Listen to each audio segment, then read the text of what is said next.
राजा के दूगो पत्नी रहे लोग आ दोनों पत्नी के दू गो संतान रहे लोग। उनको दूगो बेटा बेटी रहे, इनको दूगो बेटा बेटी रहे। राजा के बड़की पत्नी शनि भगवान के भक्त रह से, बहुत श्रद्धा भक्ति से शनि भगवान के पूजा कर से। शनिवार के दिन गोबर माटी से अंगना घर लिपा से, तब जाके नहा से धोआ से, चावल के आटा आ दूध केरा बतासा से प्रसादी बनावा से, आ फल काट काट के अलदा अलदा थाला में सजा के रख से, एक थाला में खोई रख से, तब जाके शनि भगवान के तेल से अभिषेक कर से, तब जाके वहाँ भोग लगा के बहुत श्रद्धा भक्ति से पूजा कर से। जब पूजा समाप्त हो जाए तो अपना अड़ोस पड़ोस के औरत लोग के बच्चा लोग के बोला के आ प्रसाद खियाव से। जितने शनि भगवान के मानत रह से, उतने शनि भगवान के ऊपर उनकर विश्वास रहे। अगर जो औरत के मन में जो आशा होखे आ वही मन में आशा रख के आ शनि भगवान के श्रद्धा भक्ति से पूजा करे तो शनि भगवान जरूर उनकर मनोकामना पूरा करेला। शनि भगवान में तो उ शक्ति बा कि जो जो आदमी जो मांगता उहे उनकर मन्नत पूरा करतानी, आ जो दुख तकलीफ में बा उनका के जाके रक्षो करीला। राजा के छोटी पत्नी के तो मन में बहुत हिंसा रहे, बहुत हिंसा रहे। उ जब जब शनिवार के उनकर व्रत कर से, ओ दिन उ देरी से उठ से सुत के, आ जहिया शनिवार ना रहे वो दिन सवेरे उठ से, उ बेचारी अपन उठ से गोबर माटी से अंगना घर लिपले से, नहा धोआ के तब जाके शनि भगवान के प्रसाद तैयार कर से, तब जाके तेल से अभिषेक करके भोग उग लगा के तब जाके शनि भगवान के पूजा कर से, आ बहुत श्रद्धा भक्ति से कर से। शनि भगवान तो उ बानी कि जेकरा पर एक बार अगर क्रोधित हो गईनी आ उनका के अगर पकड़ लेनी तो उनका के एकदम मचोर के ध्वंसो कर दे में। आ अगर केकरो मन में श्रद्धा भक्ति होखे आ श्रद्धा से पूजा करे तो चाहस तो उनका के फिर से उनकर धन भर दिहन। आदमी ना कि कारे तोर शनि के गरे धैले बा ना का, तो उहे शनि भगवान हवन। जेकरा पर धरिहन ओकरा पर वैसा ही, आ जेकरा पर पसंद होइहन ओकरा पर तो माने पूरा उनका के फल दे दिहन। शनि भगवान में उ शक्ति बाटे कि जेकरा पर एक बार पसंद हो गईलन उनका के तो मन चाह फल दे दिहन, आ जेकरा पर अगर बिगड़नी तो उनका के ध्वंसो करके छोड़ दिहन। शनि भगवान में उ शक्ति बाटे। भगवान के पूजा कर त नियम निष्ठा से पूजा कर, ओमे शनि भगवान बहुत खुश रहिला कि देखा हमर श्रद्धा भक्ति से व्रत करतारी, पूजा पाठ करतारी। राजा के बर पत्नी जब उ शनि भगवान के व्रत करस, ब्राह्मण छोड़ के उ पूजा ना करस, उ ब्राह्मणे से उ पूजा करवावस। ब्राह्मण के दाने दक्षिणा दे के तो उनका के विदाई करस। एक दिन उ एक बोतल सरसों के तेल रखले रह से, आ एने करी गोबर माटी से अंगना घर लिपतारी शनिवार के दिन, आ सब नहा धोआ के आ सब फल मूंग काट के अपन थाला में सजावतारी, प्रसाद बनावतारी। आ ओने उ का करेली का कि उ तेल डाल के कढ़ाई में गरम कर देवेली, आ गरम क के वही बोतल में भर के फिर तेल रख देवेली। कहेली का कि ये तेल से वो पत्थर के मूर्ति के पर गिरहन तो जतने पत्थर के मूर्ति के गरम लगी उतने इनकर खोतिर होई। इनका के खोतिर करे खातिर कम छोट जानी चेष्टा ना करेली, बहुते उ चेष्टा करेली। बेचारी सब लीप पोत के प्रसाद उरसाद सब तैयार कर लेली, तो कह तरीका के हम अपना पहले शनि भगवान के तेल से अभिषेक करी, तब जाके भोग सब यहाँ लिया में आ उनका के फूल पान चढ़ा के पूजा करम। उ जाके जैसे तेल लिया के आ ढाला तारी मूर्ति पर, तो वहाँ तो तेल शनि भगवान के देह पर ठंडा तेल पर तटे, आ शनि भगवान उ जाके बड़ा सबक से बैठल बारी चियार पर गोर झूला के, आ शनि भगवान उनकर माथा पर से तेल ढालता रंग गरम।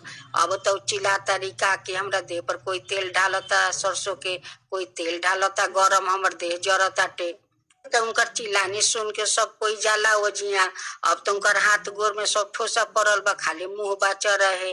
अब तो कहा तरीका कि इनके दोनों बेटा बेटी हमरा के पीछे से गरम तेले देह पर ढाल के जा लुका गईल हटे।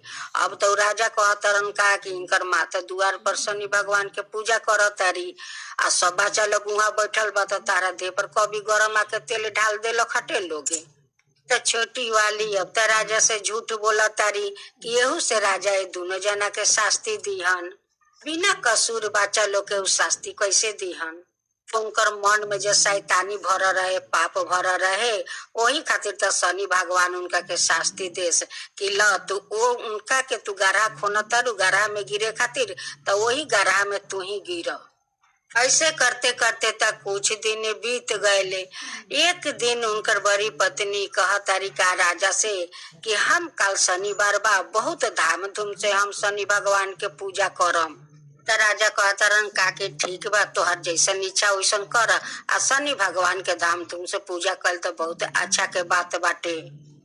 जानी के तो मन में कभी पूजा पाठ के प्रति उनकर मन में श्रद्धा ना रहे, आ ना कोई भगवान के पूजा कभी करस। तो शनिवार के बहुत धाम धूम से वो पूजा कैली, शनि भगवान के बहुत श्रद्धा भक्ति से पूजा कैली। आ वही दिन रात के वो छोटी वाली का करतारी का कि उनकर दोनों बच्चा के खाना में विष लगा के देता रही खाए खातिर। उनकर दोनों बच्चा के मारे की बहुत कोशिश करता रही। शनि भगवान तो सब देखता रन कि ये दोनों लड़किया लोग के खाना में विष डाल देले बारी। अब तो वो अपनो बच्चा लोग के देवेली, तो अपन बच्चा लोग के खाना में तो विष ना डालेली, वो लोग के खाना में विष डाल देवेली। अब तो शनि भगवान देखता नी आके थरिया पलटा दिहिला, विष वाला वो दोनों बच्चा के दिहिला, अच्छा खाना ये लोग के दिहिला। अब तो दोनों जना खा लेवेला लोग, खा के तो दुआर पर आराम से खेलता लोग। आ उनकर दोनों बच्चा जाके बिछौना पर प्राण वो लोग के निकलल बाटे, आ दोनों जना पड़ल बालो बिछौना पर। जाके अपना दोनों बच्चा के उठावा तरीका के बेटा उठा लोग उठा लोग। अब तो बेटा लोग नहीं खेलो के उठे लोग। वो शनि भगवान पूरा प्राण तो ले ना रहस, वो लोग के माने अज्ञान कर देले रहस इनका के सीखा देवे खातिर कि दूसरा के गढ़ा खोने से अपने कैसे कुआं में गिरे के पड़ेला। आज दूसरा के विष खिया के मारे चाहता रही, आज उनके बेटा लोग विष खा ले बा।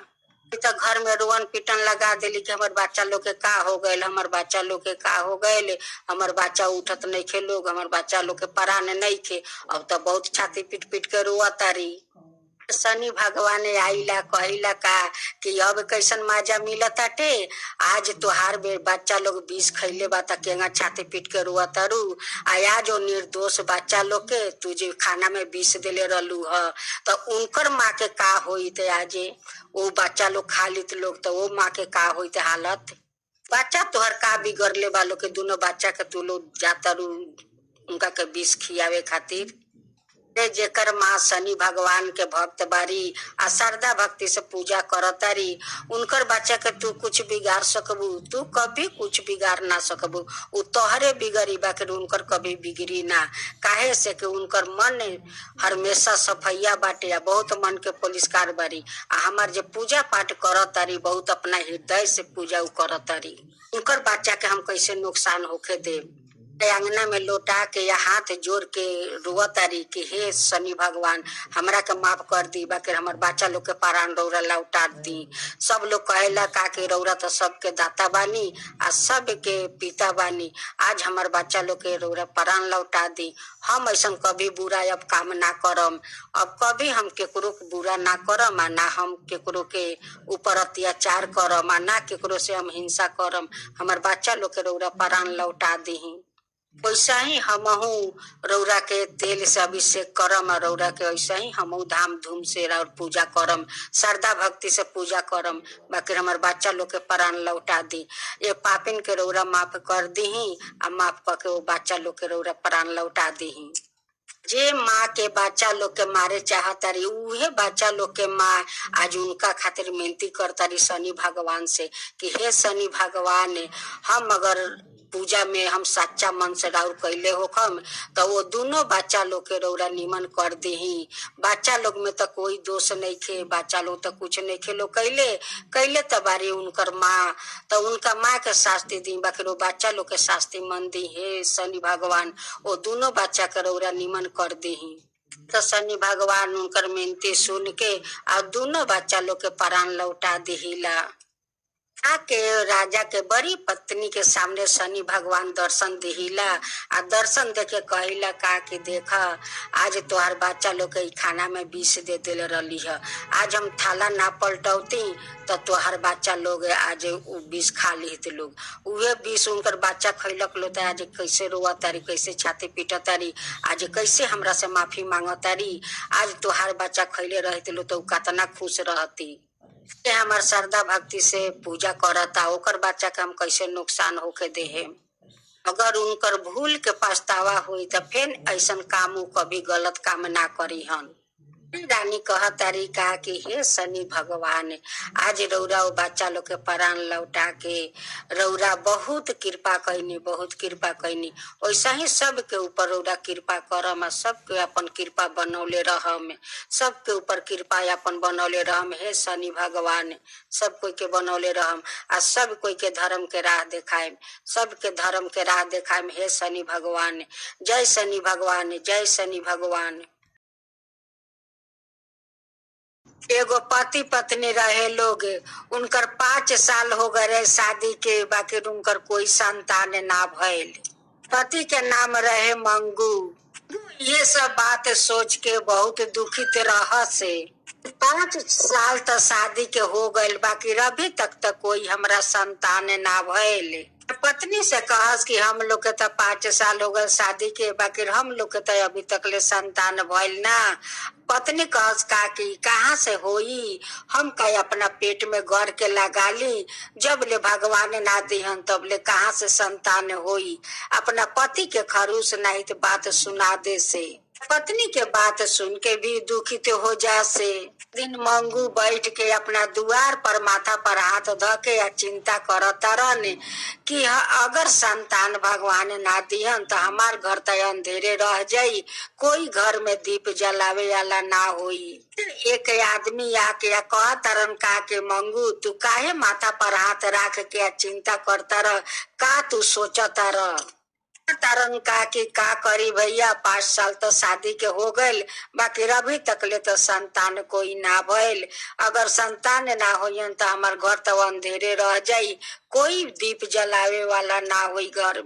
घर में दीप जलावे वाला ना होई तो घर तो अंधेरे तो रह जाई। आदमी कह तरन का कि नहीं के होकर तो तू दूसर शादी कर ल।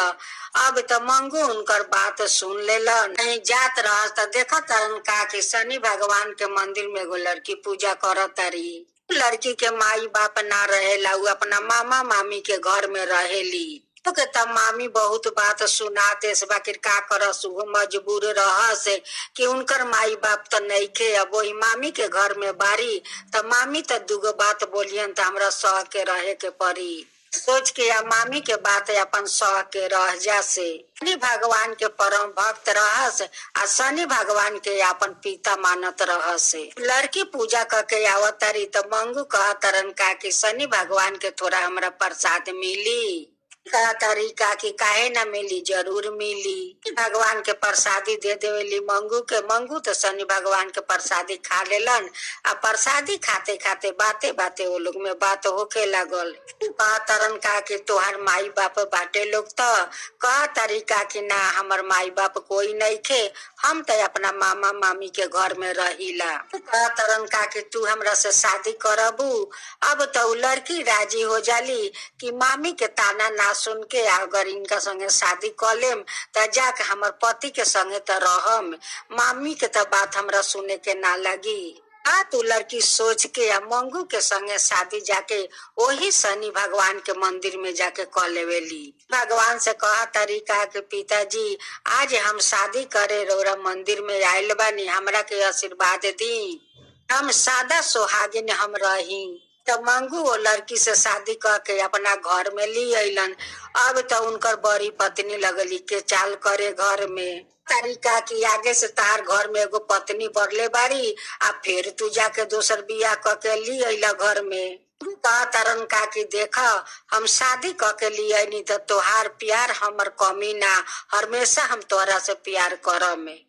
जानी के हम मान दान समान समान करम, केकरो के कम ना केकरो के बेसी ना, दोनों के हम मान सम्मान हम आदर भाव तोहरा लोग के करम। उनकर बड़ी पत्नी के मन में संतोष ना भयले, ऊ तो लगली अपना छोटी सौतीन से जले।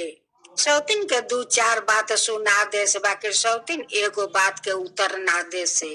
तो उनकर 1 महीना हो गए, 1 महीना के बाद उनकर पेट में संतान आ गए। करते करते 1-2 महीना बीत गए।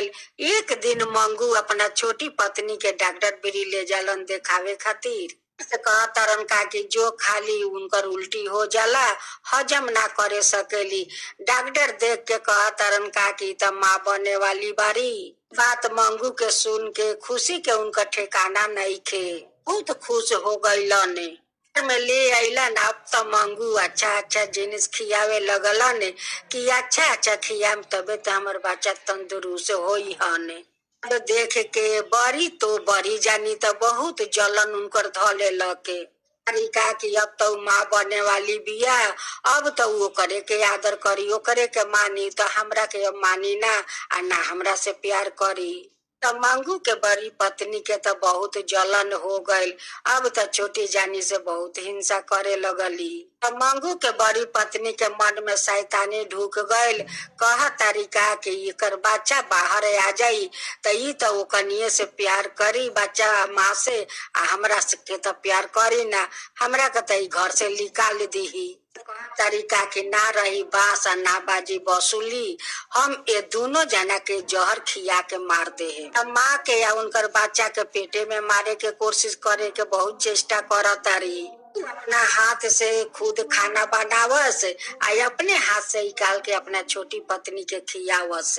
बड़ी पत्नी सोचे लगली कि अगर ये बना बना खियन तो ना हम इनकर छोटी पत्नी के मारे सकम आ ना उनकर बच्चा के मारे सकम। अरे लोग के माराई के बात है, ये लोग के संगे तो हमरा मिल के रहे के पड़ी, ये लोग के संगे तो बहुत प्यार मोहब्बत से रहे के पड़ी, तबे तो इनका के मारे सकम हम। तो अपना छोटी सौतीन के साथ मिलजुल के लगली रहे।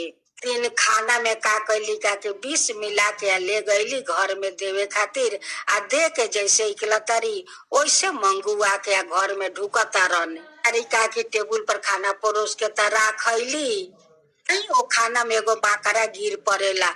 अब तो मंगू देख लेवेलन तो कहलन का कि माकड़ा गिरल तो हम खाना खाए ना देहेम। में के खाना ले जाला ना घर के पीछे ढाल देवेलन, आके एगो कुत्ता खाला, कुत्ता खा के तो वही जग मर जाला।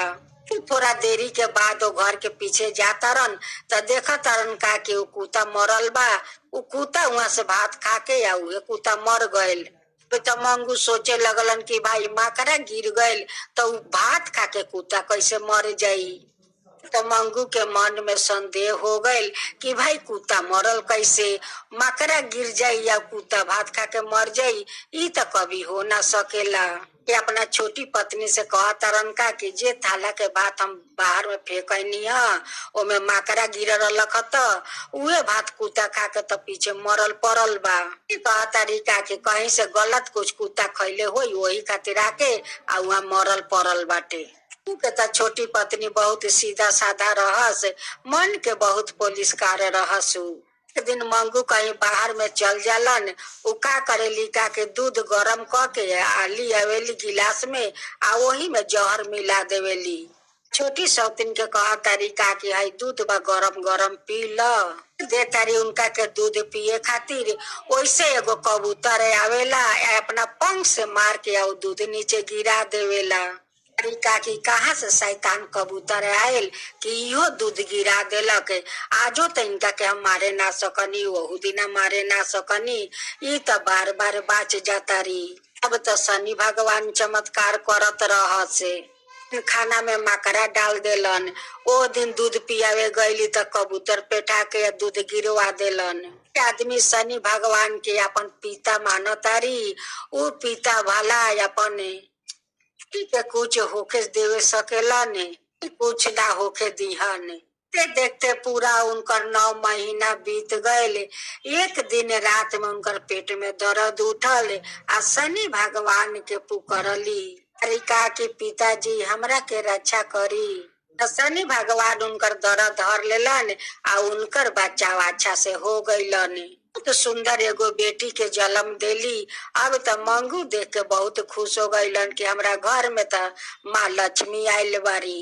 बेटी के देख के बहुत खुशी हो गईलन। अपना छोटी पत्नी से कहा तरन का कि देखा बच्ची के तू बाहर मत निकले दीह। हमरा तो बड़ी पत्नी पर बहुत संदेह बा कि उनकर मन में कुछ शैतानी चलता। देखा बच्चा के कहीं बाहर मत निकले दीह। पत्नी कहा तारी का कि स्वामी देखी मारे वाला शनि देव बारन, बचावे वाला शनि देव बारन, रौरा शनि देव के ऊपर छोड़ दी। देखते हुए बच्ची 3 साल के हो गईली। बेटी के नाम रखले रह से गुनी। एक दिन के बात बा कि मंगू कहीं बाहर में चल जालन आ उनकर पत्नी घर में लगली खाना बनावे आ बच्ची चल जाली वही बड़ी माँ के घर में। तियारिन बड़ी माँ का करतारी का कि वो बच्ची के बक्सा में बंद करके ताला मार देली कि वही में ही दम अटक के मर जइहन। तो शनि भगवान देखा तानी का कि बच्ची के तो बक्सा में बंद करके ताला मार देलक, मारे के तो बुद्धि कर देलक। अब तो शनि भगवान आईला या बच्चा के निकाल के लेके चल जाइला। के माँ के भीरी जाके राख आवेलने, जाके अपना माँ के भीरी बैठ के लगली खेले। तो वह तियारिन बड़ी माँ जा तारी बक्सा खोल के देखे कि अब तक तो दम अटक के मर गईल होइहन। तरीका की बक्सा में तो बच्चा बाटे ना। उनका घर में झाका तारी तो देखा तरीका के उतर अपना माँ के बीड़ी बैठ के बहुत सुंदर से खेला तारी। तो वह तियारिन बड़ी माँ बहुत चिंता करता रही कि हम बक्सा में बंद कर देनी है, ताला मार देनी, वो बाच गल तो बचली कैसे। तियारिन त ई नहीं जानत कि जेकर माँ शनि भगवान के भक्त बारी और अपन पिता मानेली तो उनकर बच्चा के कोई कैसे नुकसान पहुंचा सकता। तियारिन बार बार उनकर माँ के या बच्चा के मारे के चेष्टा कैली, बार बार शनि भगवान बचा लेनी।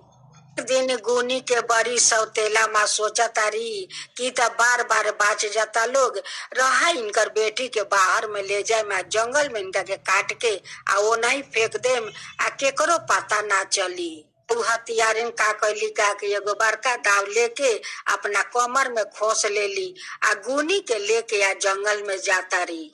तो शनि देव सब कुछ देख लेनी, कहा तारीका की देखा ई कितना हथियारिन बिया, ई दाव लेके जाती है बच्चा के जंगल में काट के फेंके खातिर। तो शनि भगवान बूढ़ा के रूप धारण करके आवेलन, आया के वही मंगू के पत्नी के बोलेलन कि तोहर बच्चा के एगो औरत जंगल में लेके जाता टे। तो मंगू और मंगू के पत्नी पागल हो के जंगल में दौड़ल जाता टे लोगे। बच्ची के दोनों हाथ बांध देलक आ गोर बांध के आ जैसे उ दाव से उ बच्ची के गर्दन कटिहन वैसे शनि भगवान जाके या उनकर हाथ पकड़ लेवेलन। तारिन के दोनों हाथ शनि भगवान रस्सी में बांध के आ गाछ में झूला दिहिला, छोटी बच्ची के बचा लिहिला। उनकर माता पिता जाके या बच्चा के अपना कलेजा से लगा के लागल रोवे कि बच्चा हमर तू बाच गईल, आज तू हमर बाच गईलू, आ तो शनि भगवान बचा लेनी ना तो हथियारिन तया तारा के 2 टुकड़ा कर देते। तो मंगू कह तरन का कि हे शनि देव, हे शनि भगवान, ए हथियारिन के रौरा मार दी, ए हथियारिन के जान मत छोड़म, एकरा के रौरा मार दी। देखिए हमार बच्चा के कैसे धोखे से जंगल में बोला के लिया मारे खातिर, आज रौरा ना आती तो हमारी बच्चा के मार दीता। भगवान तो दोनों तीनों के तो दर्शन दे देनी। तब शनि देव कहतनी का कि आजे ही प्रथम बार ई बच्चा के मारे के चेष्टा नहीं की कैले। भात खा के कुत्ता मर गए तब ओई भात में जहर मिला देले रह से कि उनकर माँ या बच्चा दोनों मर जाए भात खा के। हम यदि मकरा भात में ना डलती तो भात खा के तो बच्चों मर जाये तो उनकर माइयो मर जाती। दिन दूध में जहर मिला के दे देली पिए खातिर। अगर हमार कबूतर जाके दूध ना मार के गिरौतन तो दूध पिया देती। तीन बच्ची उनकर घर में गल तो बच्चा के का कैली का के बक्सा में बंद करके ताला मार देली कि दम अटक के बच्चा मर जाई। ओहू दिना जाके हम बक्सा से इनका के बचा लेनी तो बहुत हद कर देली। बच्ची के काटे खातिर जंगल में लेके आ गईली तो रसरी में झूलल बारिया चिल्ला तारी का कि हमरा के माफ कर दी, हमरा के माफ कर दी, हे शनि देव हमरा के माफ कर दी, हमरा ऐसा पापिन के माफ कर दी, अधर्मी के माफ कर दी, हथियारिन के माफ कर दी। तो रस्सी में झूलल बारी हको बिको रोआ तारी, अपना छोटी सौतीन से माफी मांगो तारी, अपना पति से माफी मांगो तारी, शनि भगवान से माफी मांगो तारी। तारी का कि हथियारिन के माफ कर दी, हथियारिन के माफ रौरा कर दी, शनि देव हमरा के माफ कर दी। हम रौरा के श्रद्धा भक्ति से राउर पूजा करम आ हर एक शनिवार के तेल से अभिषेक करम। शनिवार के श्रद्धा भक्ति से हम राउर पूजा करम आ बहुत श्रद्धा से हम तेल से अभिषेक करम। हाथ में जो शनि भगवान रस्सी बनले बानी ओ हाथ से बहुत सारा खून उनकर गिरताटे। देख के उनकर छोटी सौतीन के तो माया आ गई उनका पर। अब शनि देव से कहे लगली का कि हे पिताजी उनका के छोड़ दीही, उनकर हाथ में से कतना खून गिरताटे, उ तो माफी मांगो तारी बार बार उनका के छोड़ दी, अब वैसन काम कभी ना करी हन। देव से कहा तरीका कि हे पिताजी अगर हमार श्रद्धा भक्ति पर रौरा पसंद बानी तो हम एगो आज रौरा से वरदान मांगतानी, सौतीन के रौरा माँ बना दी है शनि भगवान, हमार सौतीन के माँ बना दी। शनि देव उनका के नीचे उतार देनी या माफ कर देनी।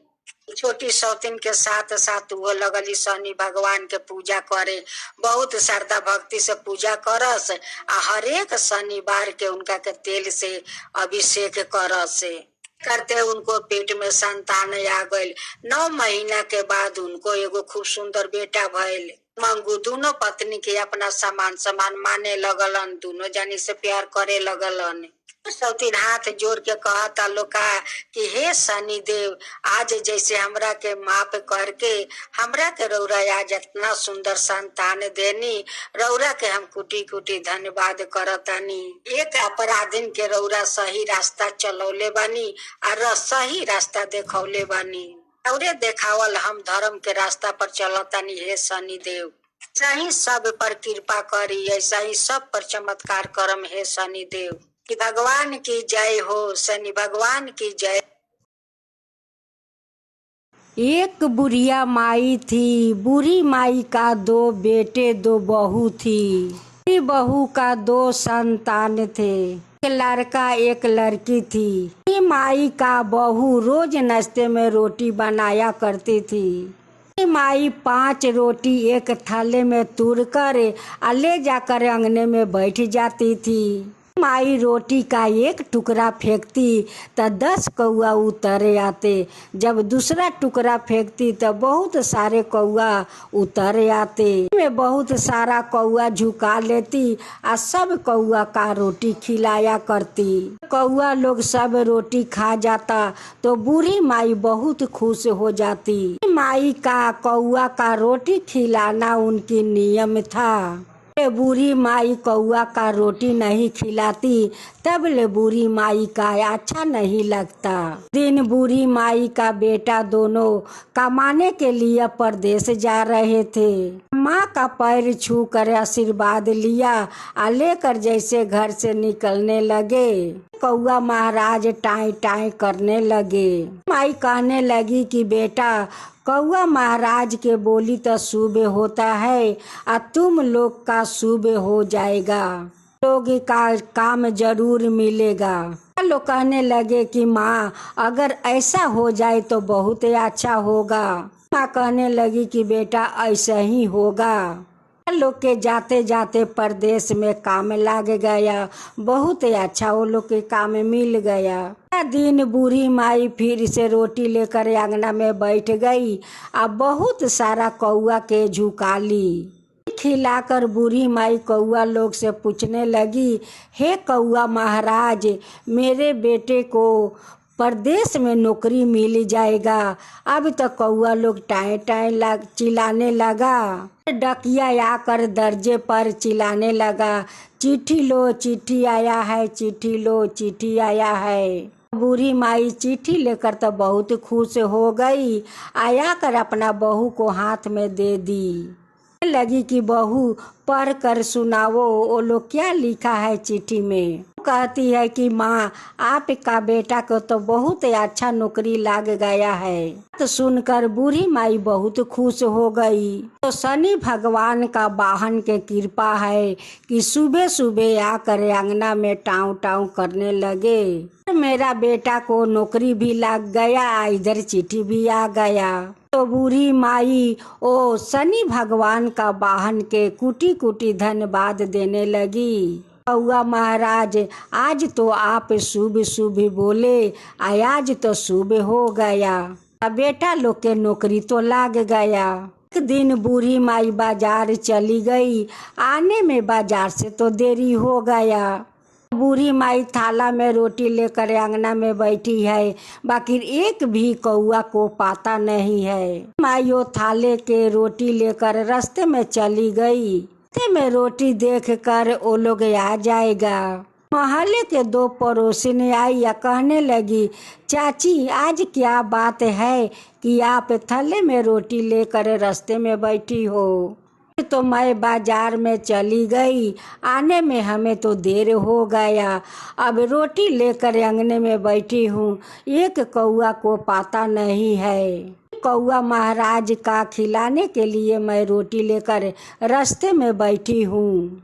लोग का खिलाने से हमारा मन के शांति मिलता है और वो लोग के भोजन कराना अच्छा बात होता है। तो औरत कहने लगी कि चाची कौआ का भोजन खिलाने से क्या शुभ काम होता है, हमें भी बताओ। का रोटी खिलाने से भाई कोई भोजन खिलाने से बहुत अच्छा होता है।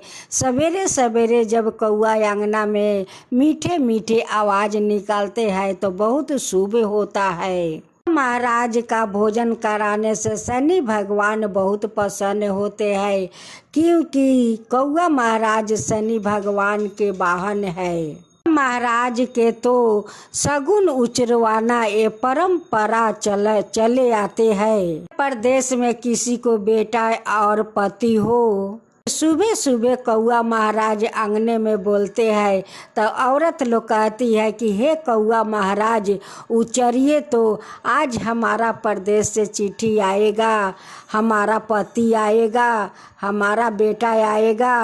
और जब कौआ फुर्दकन उड़ जाते हैं तब वो लोग समझ जाती है कि आज तो चिट्ठी आने वाला है, और नहीं तो कोई खबर आने वाला है। अगर छत में भाई अंगने में बैठकर कौआ एक दूसरे के आहार बांटता है तो समझ जाना चाहिए कि आज घर में धन आने वाला है। कौआ अंगना में रोटी खा रहा हो, भाई छत में बैठकर खा रहा हो तो समझ जाइए कि आज घर में अनाज आने वाला है। अगर बाल्टी में भाई कोई बर्तन में पानी पी रहा है तो वो समझ जाइए कि आज बहुत शुभ होने वाला है। चलते हुए रास्ते में कौआ आकर कंधे पर बैठ जाता है तो समझ जाइए कि आज कोई आने वाला है। रास्ता चलते हुए कौआ अगर माथे में चोंच से मारकर भाग जाता है तो वो समझ जाइए कि आज कुछ न कुछ खराब होने वाला है। महाराज का एक एक आवाज शुभ होता है, गलत भी हो जाते हैं। पड़ोसिन का पति 6 महीना से बीमार थे, डॉक्टर देखा चुकी थी, बाकी डॉक्टर लोग तो दवा लिख देते और दवा ले आती अपना पति को खिलाया करती। डॉक्टर लोग ये नहीं कहता कि वो ठीक होगा, यह नहीं। तीनों पड़ोसी ने अपना पति को दूसरा डॉक्टर दिखाने के लिए जैसे घर से निकलती है, कौआ एक दीवार पर बैठकर बोलने लगा। अब तो बूढ़ी माई देखकर कहती है कि आज तो तुम्हारा शुभ होने वाला है। तो कौआ महाराज कितने मीठे मीठे बोलते हैं। तब पड़ोसिन अपना पति को डॉक्टर भेरी ले गई दिखाने के लिए। डॉक्टर देखकर 15 दिन के दवाई लिख दिया। दिन का दवा लियाकर अपना पति को 15 दिन तक खिलाई और उनकर पति तो ठीक हो गया। अब तो उनका शरीर में कोई बीमारी नहीं है। तीन आकर कहती है कि चाची आप तो ठीक बोली थी, पति ठीक हो गया, चाची ठीक हो गया।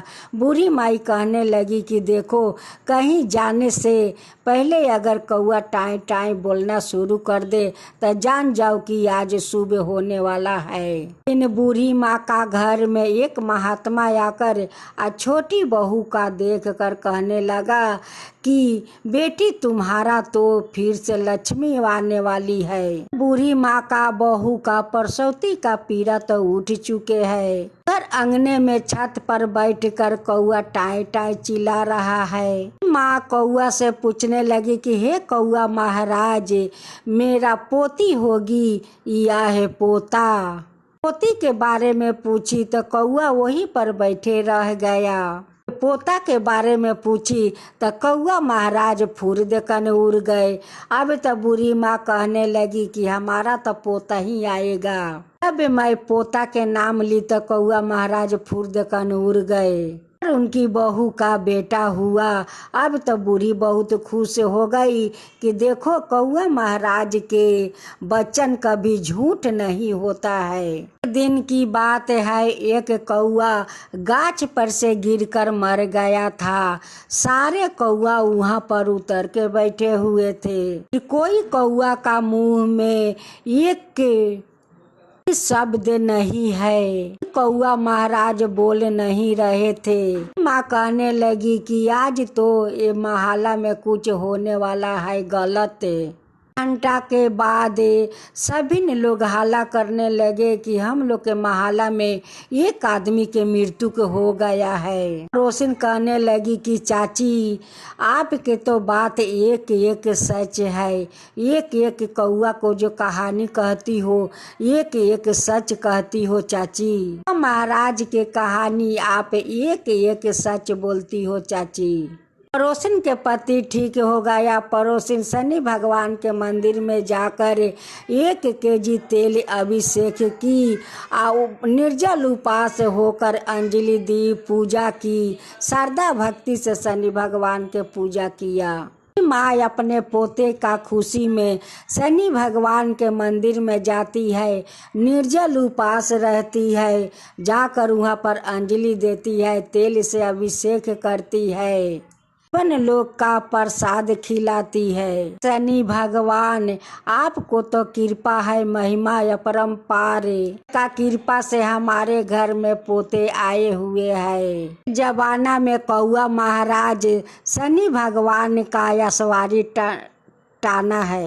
भगवान का असवारी टान रहे थे, इसलिए शनि भगवान का वाहन के नाम से कौआ महाराज लोग जाना जाता है। भगवान तो बहुत कृपालु है, दयालु है, के ऊपर वो कृपा करते हैं। कौआ महाराज का रोज भोजन कराते हैं, उनकर घर में हमेशा शुभ होता है। लोग कौआ महाराज का भोजन कराते हैं, उन पर तो शनि भगवान बहुत प्रसन्न रहते हैं, बहुत खुश रहते हैं। लोग का मन चाहा फल देते हैं, धन के नयन देते हैं, कोरियन को काया देते हैं, बाजिन को पुत्र देते हैं, निर्धन को धन देते हैं, को पाव देते हैं। कोई पर शनि भगवान कृपा करते हैं। शनि भगवान का भक्त पर विपत आ जाए, वहाँ शनि भगवान ने हम दौड़े चले जाते हैं, भक्त को विपत से बचा लेते हैं। भक्त लोग के दुख तकलीफ नहीं देख पाते हैं। देव की जय हो, शनि देव की जय हो। एक बूढ़ी माँ का 2 बहू थी, दोनों बहू का 2-2 संतान थे। उनकी सासू माँ पूरा बूढ़ा हो चुकी थी। वो लाठी पर जैसे तैसे थरथराते हुए एक डेग दो डेग चल रही थी। दोनों बहू कहने लगी कि अच्छे अच्छे लोग को तो भगवान ले लेते हैं, ये झुरकुसी बुढ़िया को क्यों नहीं भगवान लेते हैं। एक दिन दोनों बहू अपना सासू माँ का छिछराते हुए कुआं में फेंकने के लिए लेकर जा रही थी। से वही कुआं में फेंक दूंगी, वही कुआं में बूढ़ी मर जाएगी। कहीं वहां पर बूढ़ी माँ का पोता आ गया और कहने लगे कि माँ, तुम दादी को क्यों छिछराते ले जा रही हो। हम लोग कहाँ छिछरा कर ले जा रही हूँ, तुम्हारा दादी को थोड़ा थोड़ा हम लोग चला रही हूँ। सारा दिन तो तुम्हारा दादी सोई रहती है, हम सोचे कि थोड़ा तुम्हारा दादी को बाहर ले जाकर थोड़ा घुमा देती हूँ। दोनों बहू बूढ़ी को तो कुआं में फेंक नहीं पाई, आकर वही घर में सोला दी। बहू कहने लगी कि आज तो बुढ़िया तू बाच गई, सब दिन तो तू ना बाचेगी। एक दिन कहीं बच्चा लोग खेलने चले गए, पति लोग काम करने चले गए। ना सासू माँ का मुंह में कपड़ा ठूस कर बांध दी, आ बांध कर दोनों बहू ले जाकर वही कुआं में फेंक कर मार दी। बाहर से उनकर बेटा आया, खोजने लगा कि माँ दादी कहाँ है।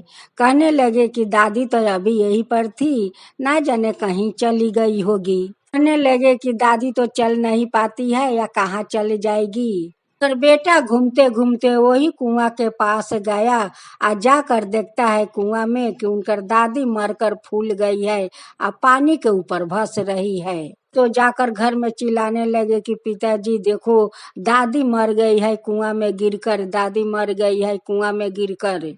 दोनों बेटा देखने लगे, देखता है कि ठीक है, तो माँ तो भस रही है पानी के ऊपर।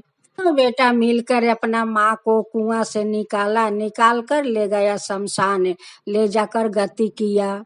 शमशान से वो लोग घर में आ गए तो दोनों बेटा सोचने लगे कि माँ कुआं में गई तो कैसे गई, वो गिरी तो कैसे गिरी, तो एक दो डेग चल नहीं पाती है, इतना दूर कुआं में जाकर कैसे गिर गई।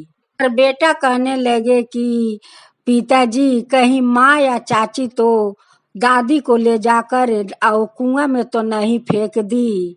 जी कहने लगे कि बेटा तुम ही क्या बोलते हो और क्या कहते हो, हमारा माँ ऐसे क्यों करेगी। बेटा कहने लगे कि नहीं पिताजी, एक दिन चाची माँ दोनों दादी को छिछरा कर ले जा रही थी, तो हम पूछे कि दादी के कहाँ ले जा रही हो। वो लोग कहने लगे कि घुमाने ले जा रही हूँ। दादी कहने लगी कि नहीं बेटा, ये हमें कुआं में फेंकने के लिए ये लोग ले जा रही है।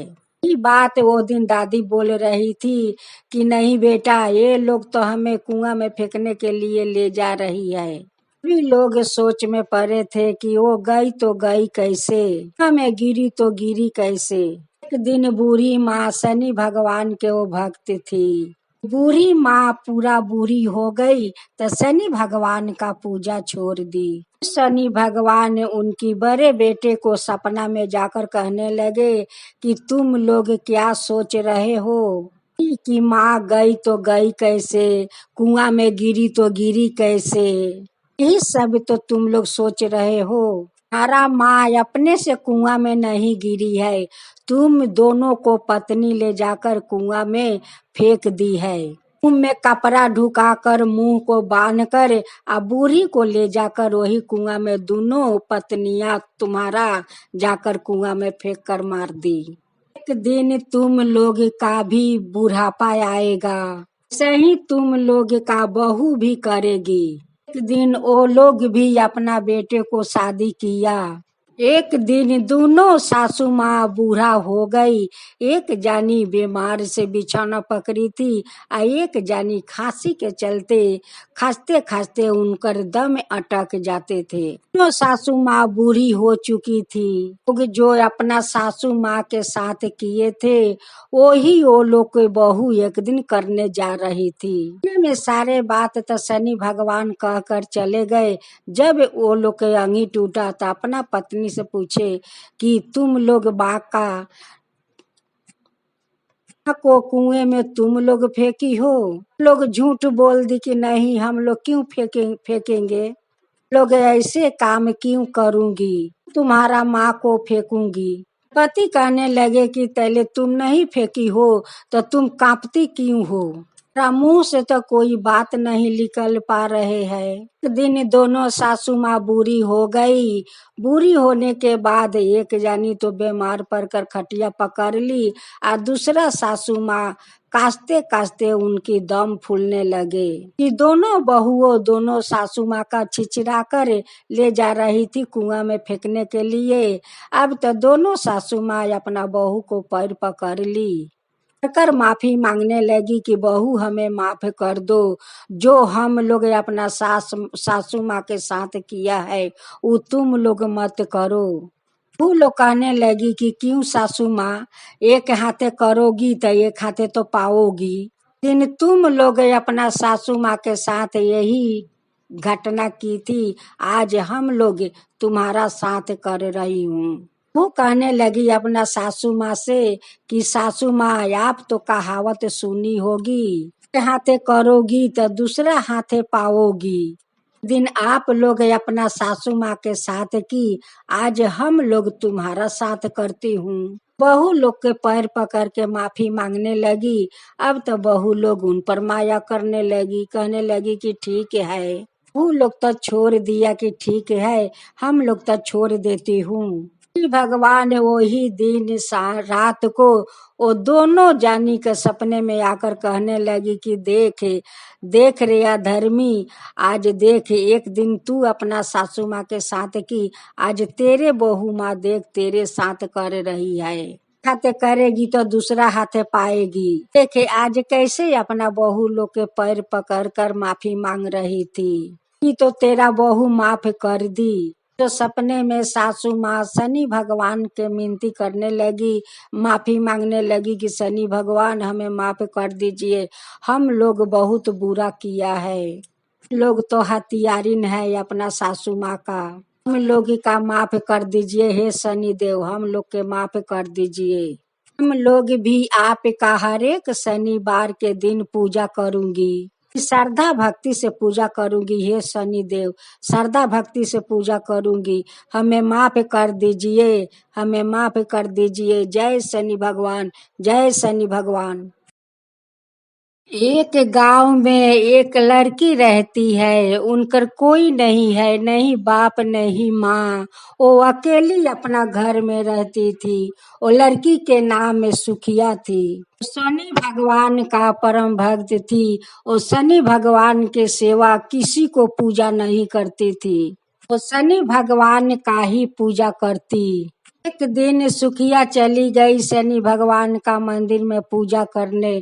पूजा समाप्त हो गया, आने के समय देखती है कि ये रास्ते में दो बदमाश बैठे हुए हैं। दोनों बदमाश का देख कर सुखिया तो बहुत डरी हुई थी। यह मने ही मने शनि भगवान का पुकार रही थी, हे शनि देव, ए शनि देव हमें बचा लीजिए, हमें रक्षा कीजिए, हे शनि भगवान हमें रक्षा कीजिए। देखिए दो बदमाश रास्ते में बैठे हुए हैं, हे शनि देव ये बदमाश से रक्षा कीजिए। से दोनों बदमाश एक दो डेग आगे बढ़ने लगे, वैसे ऐसा झर आया, ऐसा झर दोनों बदमाश का आंख में जाकर धूल माटी से आंख दोनों भर गया, दोनों अंधा हो गया। यह अपना घर आराम से चली गई। इसे दूसरा बार शनिवार का सुखिया शनि भगवान के मंदिर में जाने लगी। देखती है कि दोनों बदमाश रास्ते में बैठे हुए हैं। यह तो मंदिर चली गई, जाकर शनि भगवान का बहुत श्रद्धा भक्ति से पूजा की, अंजलि दी। तो समाप्त हो गया, सभी लोग चले गए। सुखिया वहीं पर अकेले बैठी हुई थी। भगवान से कहने लगी कि हे शनि देव, हम घर जाऊं तो कैसे जाऊं, दोनों बदमाश आज भी आकर बैठे हुए हैं। दोनों बदमाश से हमें रक्षा कीजिए, हे शनि देव रक्षा कीजिए। अकेले कैसे जाऊं घर, हे शनि देव कैसे जाऊं। से शनि भगवान एक आदमी का रूप धारण करते हुए आए और कहने लगे कि बेटी, पूजा तो समाप्त हो गया, तुम अभी तक क्यों बैठी हो? यह कहने लगी कि बाबा, मैं जाऊं घर तो कैसे जाऊं? देखिए, दो बदमाश तो रास्ते में बैठे हुए हैं, न जाने कब क्या कर देगा, पता नहीं है ये बाबा। कैसे मैं अकेले जाऊं बाबा, कैसे जाऊं? रुपया शनि भगवान कहने लगे कि बेटी ठीक है, चलो तुम्हें हम घर तक पहुंचा आती हूँ। आगे आगे सुखिया आ रही थी और पीछे पीछे शनि भगवान ने।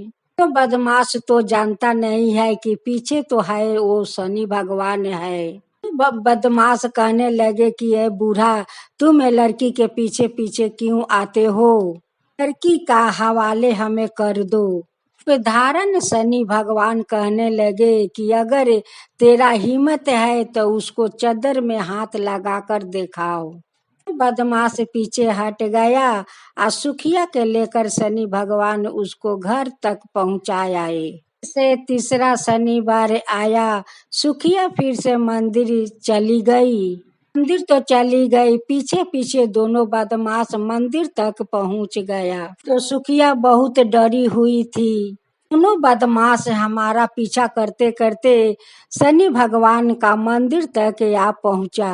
शनि भगवान से कहने लगी कि हे शनि देव, ये दोनों बदमाश तो आपका मंदिर तक आ पहुंचा। भगवान का पूजा पाठ जब समाप्त हो गया, सुखिया वहीं पर बैठी हुई है और दोनों बदमाश वहीं पर बैठे हुए हैं। भगवान दोनों बदमाश को अंधे बना दिया। दोनों बदमाश आंख से दिख नहीं रहे थे। रास्ते में एक बहुत बड़ा नाला था, वो नाले में बहुत सारा कांदा था, दलदल कांदा था। दोनों बदमाश तो दिख नहीं रहे थे। आते आते दोनों बदमाश वही नाला में जाकर गिर गया। कादा में दोनों बदमाश धंसकर मर गए। तो सुखिया शनि भगवान का कुटी कुटी धन्यवाद देने लगी। शनि देव, ये जो दोनों बदमाश नाले में गिरकर मर गए, ये तो आपकी ही चमत्कार थे। तो हमें बार बार रक्षा करते थे हे शनि देव। लोग झूठ नहीं कहते हैं कि जो लोग भगवान का श्रद्धा भक्ति से पूजा भक्ति करता है, उन पर भगवान हमेशा सहाय रहते हैं। कर भक्त पर जो कोई मुसीबत आते हैं, वो भगवान अपना भक्त के रक्षा करने के लिए दौड़े चली आते हैं। आज मैं देखी ये शनि देव, आज मैं देखी कि आप हमें कैसे रक्षा की। जब बदमाश लोग हमारा पीछा किया, तब तब हे शनि भगवान, आप आकर हमें रक्षा किया। का महिमा अपरंपार है हे शनि देव। ऐसे ही सभी को रक्षा करना, ऐसे ही सभी को रक्षा करना हे शनि देव। जय शनि भगवान, जय शनि भगवान।